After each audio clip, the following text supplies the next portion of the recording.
Malayo-layo yung aming nalakad, inabot kami ng kalahating oras sa paglalakad magmula sa aming bahay. Matapos nga ang aking trabaho ay dito na kami dumiretso, hindi na ako pumasok sa bahay kasi sabi ko nga puntahan natin yung area kung saan na parking yung iyong sasakyan. Dito nga kami napadpad sa kung saan nakaparking yung sasakyan niya nung isang gabi na kung matatandaan natin ay naipost ko siya na nawawala.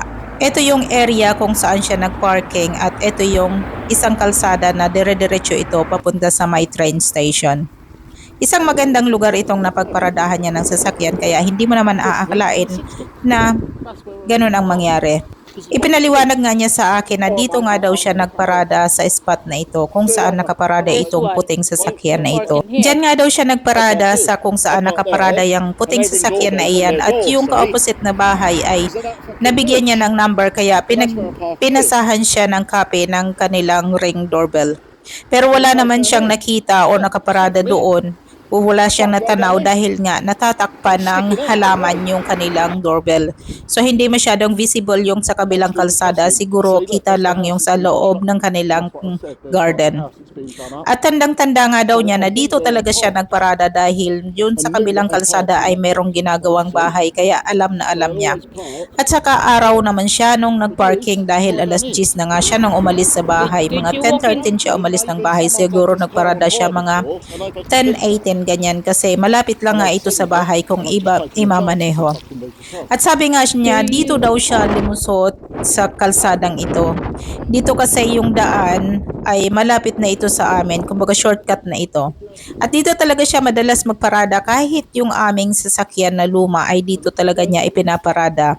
Madalas dahil nga sa train station ay medyo may kamahalan nga yung pagpaparada ng sasakyan sa loob ng isang araw. At dahil nga may meeting siya sa London kaya buong araw siyang mawawala at hindi na siya ayaw niya ngang magbayad ng parking fee. So ito na nga, narating na natin yung sasakyan na kung saan na iparada yung sasakyan at hindi nga namin alam kung ibinalik ba talaga ito or namali lang siya ng napagparadahan niya ng sasakyan.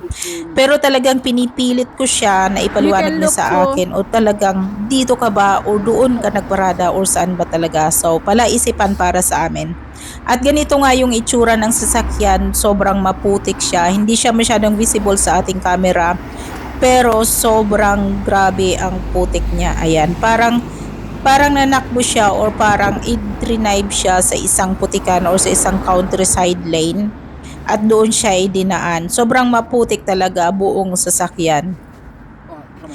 At bago nga namin ito pinick up, ayan, inireport ng muli sa pulis para matanggal siya sa watchlist ng pulis kasi na i-report na nga ito na stolen.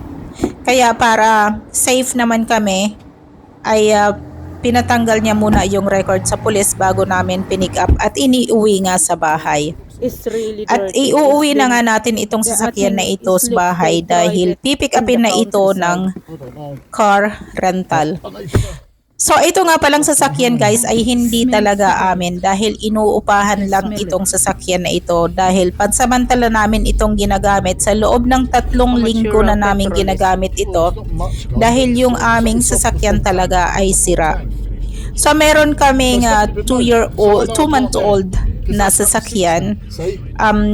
Meron kaming brand new car na 2 buwan pa lang sa amin pero bago pa umabot ng 2 buwan ay nagka-problema na siya kaya yun pinadalhan kami ng kumpanya ng sasakyan na magagamit namin sa aming pang-araw-araw o sa pagpasok sa trabaho ni partner. Kaya eto pansamantala namin ginagamit ngunit hindi naman namin inaasahan na ganitong mangyari.